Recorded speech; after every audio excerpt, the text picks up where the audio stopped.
Susan Smith has been arrested and will be charged with 2 counts of murder in connection with the deaths of her children, Michael 3 and Alexander 14 months.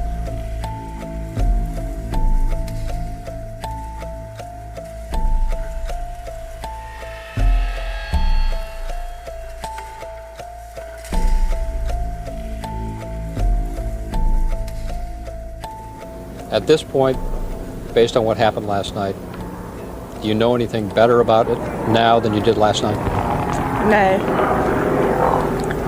They've got people everywhere looking for them. You can hear the helicopters are there, and but they haven't seen anything, and it's crazy. And it's been since 9 o'clock last night, and I really thought that when it got daylight they would find them just in a heartbeat, but I hadn't. Was there anything about the demeanor of the man that gives you concern? No, in fact, when he made me get out of the car, I tried to get my children. I just begged him, please let me take them. And he said no, he didn't have time because they were in car seats and it was going to take time for me to get them out of the car seat. And he just told me, he said, but I won't hurt them. And he just took off. But he had a gun, and my big thing is they were screaming, hollering, crying. And I'm just scared that he just lost his patience or something, I don't know. All I'm doing is just praying and just keeping my faith that they're going to be okay. You've never seen this guy before? No, sir. Never. And he just came out of the blue?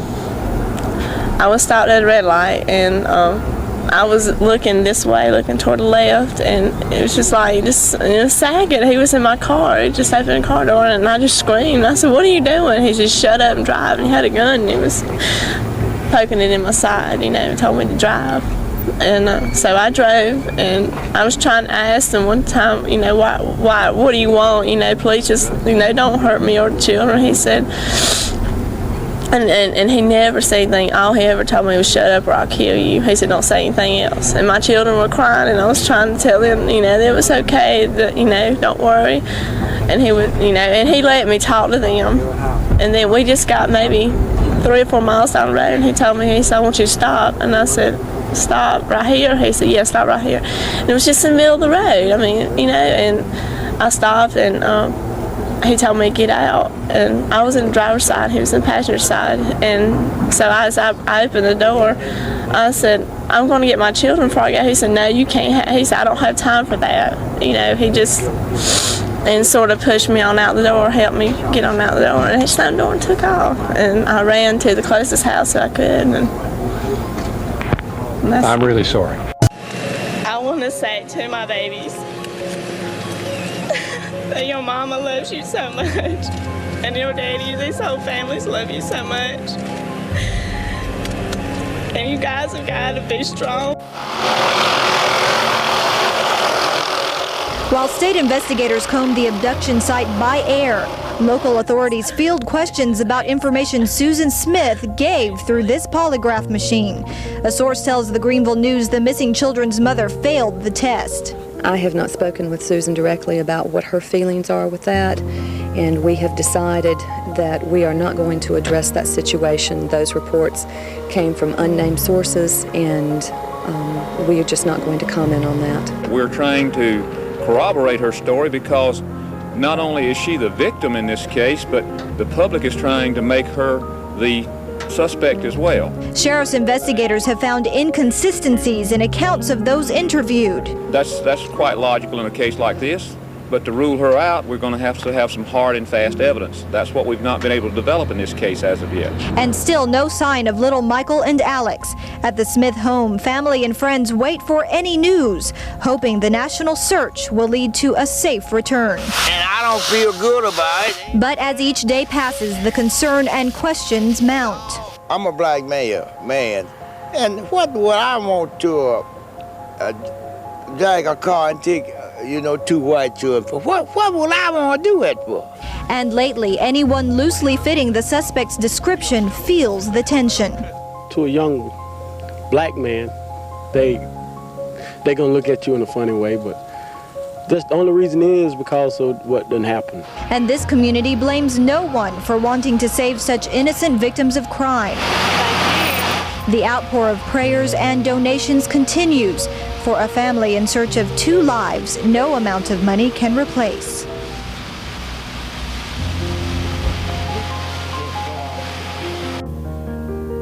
I wish I could tell you right now that I had something that made me very confident and had taken some of the burden off of our hearts, but as of right now, I don't have anything that gives me a great deal of relief that is going to turn into a development force. A weary sheriff sums up the results of a day of searching both land and water. The search concentrated on old abandoned buildings in this canal along Highway 49. The suspect allegedly traveled this road after the carjacking and kidnapping of 3-year-old Michael and 14-month-old Alex. The parents of the kids aren't appearing in person, but a family spokesperson serves as their messenger. Not 1 minute goes by that we aren't thinking about you and praying for you. It's hard to eat each day thinking that you might be hungry. It's hard to be warm thinking that you might be cold. The sheriff worries the same thing, and he says the investigation will explore other avenues and look at a different type of search, although he won't be specific. We're following old information that we've just now gotten to. I don't think it's developed anything as of yet to be any more excited about than yesterday, but things that need to be done thus far. I know right here what the truth is. I can see from their side why they have to do the things they have to do. But the Lord and myself both know the truth. I did not have anything to do with the abduction of my children. Night that she ran to the house and reported that the children were missing, and they called David. Channel 7 out of Spartanburg came, and I had the raw footage from the video that night that they run in the blip on the thing. And the most interesting thing, the lady's got the lights down and she's explaining, okay, when we come on air, I'm going to ask you this and this and this. And David is there, and he's got the deer in the headlights look. He's just like a guy who's just lost his 2 kids. And Susan is kind of giggling to David, we're going to be on television. Susan Smith has been arrested and will be charged with 2 counts of murder in connection with the deaths of her children, Michael 3 and Alexander 14 months.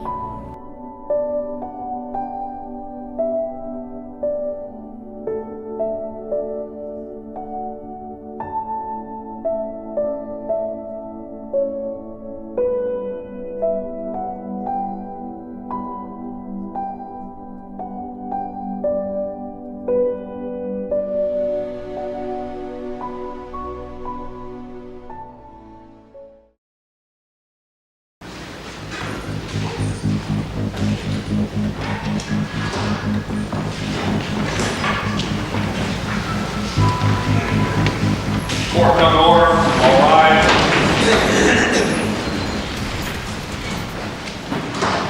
Thank you. Please take your seats.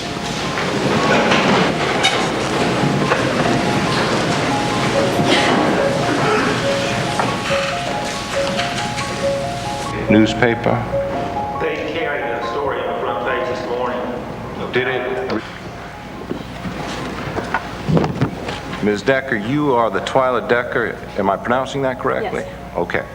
Who is a reporter with the state newspaper, is that correct? Yes. It's my understanding that Ms. Decker wishes to assert the privilege against compelled testimony that exists under statute and under the First and 14th Amendments to the Constitution. My point is that to overcome the privilege that is recognized by statute and under court decisions, there has to be a showing that reasonable alternatives to compelling the information from the reporter have been exhausted. Would you let them about what you want? You just ready to tell them Counselor, I don't know of any other steps that I can take. There's been an investigation.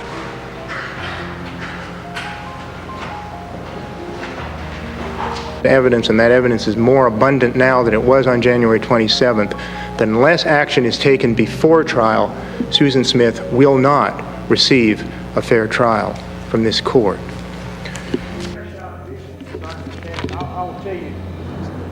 This matter, what I don't want this to become is a means by Mr. Bruck of, in essence, circumventing the very order that you've laid down by bringing it into the courtroom while the media is present and going through his list. I would note on the various motions he makes, he goes well beyond what's needed to set forth the motion, just in essence to put more propaganda out. And Team reconstructed the crime scene. We did some testing because we wanted to know, just to find out what we could find out. How long did the car float? How long would the boys have suffered? You know, was there a chance for recovery? All these different things.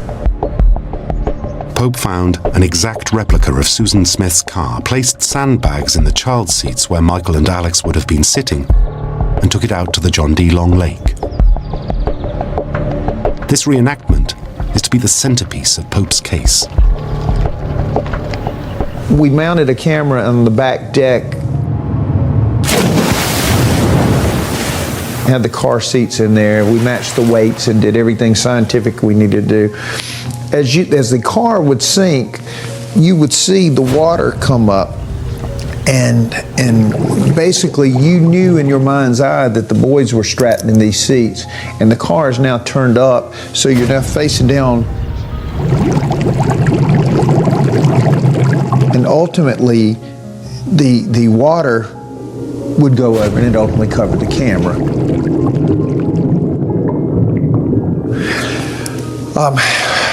When you watch it, you'll literally almost start feeling claustrophobic. You know, it'll take your breath away. Pope explains the car takes 6 minutes to sink. Ample time for Susan to get to the children and rescue them. Just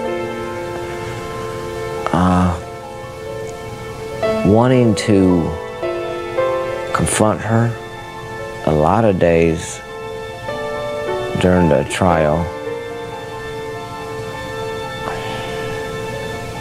I wanted to kill her. And it got so bad in my mind that I would be, you know, studying like where the officers of the court were at and how far away I was from her, and, you know, plotting like, okay, I can be on top of her in about 3 seconds, and it's going to take, I know that cop, probably a good 5 seconds before he could reach me. All this stuff used to go through my head every day in court, because I wanted her to know what she had done to me.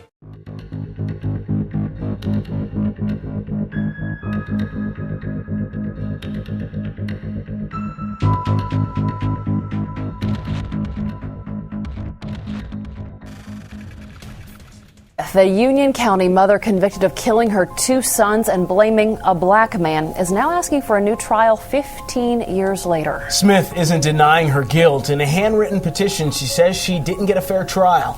News 4's Angela Rodriguez has the very latest from Union. For starters, Smith is alleging that her Amanda rights were violated. Police call them Miranda rights. That's basically your right to remain silent. She also alleges that she didn't have adequate representation. She alleges prosecutorial misconduct, but the solicitor isn't too concerned that this is going to wind up back in court because he says the statute of limitations on this particular motion expired 14 years ago.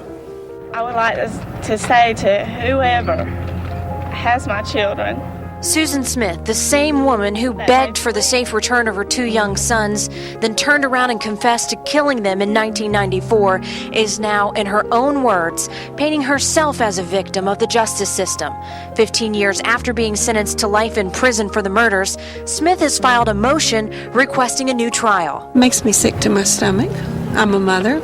I cannot fathom any mother doing that for any reason whatsoever. In December, a similar motion was dismissed in federal court. In a 6-page brief, Smith alleges inadequate representation. She says her attorney never filed an appeal. She also says prosecutors knew she was questioned without an attorney present, which she says violated her Miranda rights. A number of the issues that she's raised in this post-conviction relief are appellate issues that she should have raised on direct appeal after the trial. So, they're not appropriate for this sort of thing. I think there's a number of problems with the application. Smith also alleges her 14th Amendment was violated because the jury never got to hear that she may have been suffering from battered woman syndrome. Battered spouse syndrome has absolutely nothing to do with this case. There's no way it could possibly have been a defense to murdering your children. She has a right to a fair trial. She has a right to have her trial reviewed. But David Smith and the people of Union have a right to expect that one day they're going to be able to put this behind them and forget all about Susan Smith. And their rights are being violated with this petition. The South Carolina Attorney General's office will now decide if, in fact, Smith will get another day in court. She's currently being incarcerated in Greenwood. Angela Rodriguez, WYFF News 4 in Union. Smith was sentenced to serve a minimum of 30 years in prison. She is not eligible for parole until November 2024. As we can. David Smith drew a global fame he never wanted when his estranged wife Susan drowned their children, Michael and Alex, in Union County in 1994. The story, as many of you recall, captured the heart of the world. Today marked a first for David Smith as he spoke to first responders who were called in when a child is in danger. News 4's Angela Rodriguez is live and local from our Greenville newsroom. And Angela, so many of us remember the exact moment we heard about the murders of those boys. Michael, 15 years later, even Oprah wants to know more. She was recently turned down for a jailhouse interview with Susan Smith. It's a life-changing pain David Smith has to live with every day. He agreed to dig up the past today to help investigators. Susan Smith has been arrested and will be charged with 2 counts of murder. The murders of young Michael and Alex Smith will never be forgotten in the upstate. In 1994, their mother lied to the country, saying her car was stolen with the boys still inside. The frantic search ended when investigators proved the grieving mother was really the one to blame. It's a painful story investigators are still trying to learn from more than 15 years later. For the first time, though, their teacher is the man who lived through it all, the boy's father, David Smith. Please, as law enforcement, don't shy away.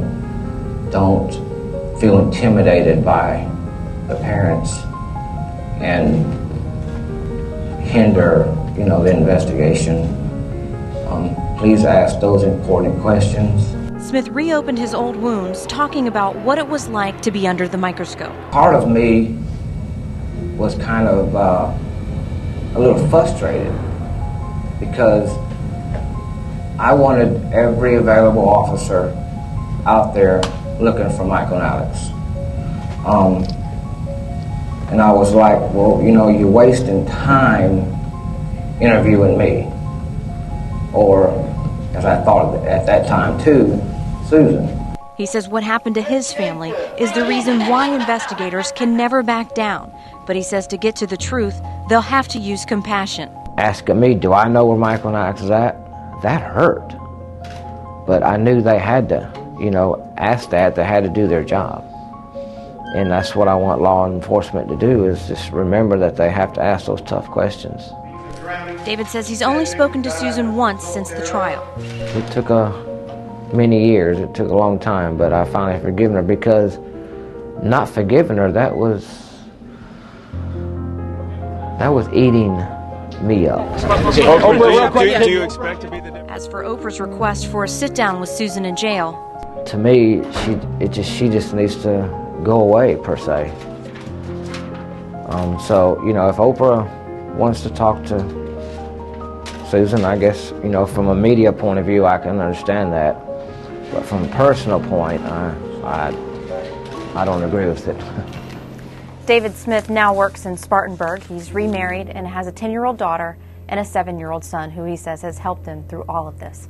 Angela Rodriguez, WYFF News 4, live in the Greenville newsroom. Angela, thank you.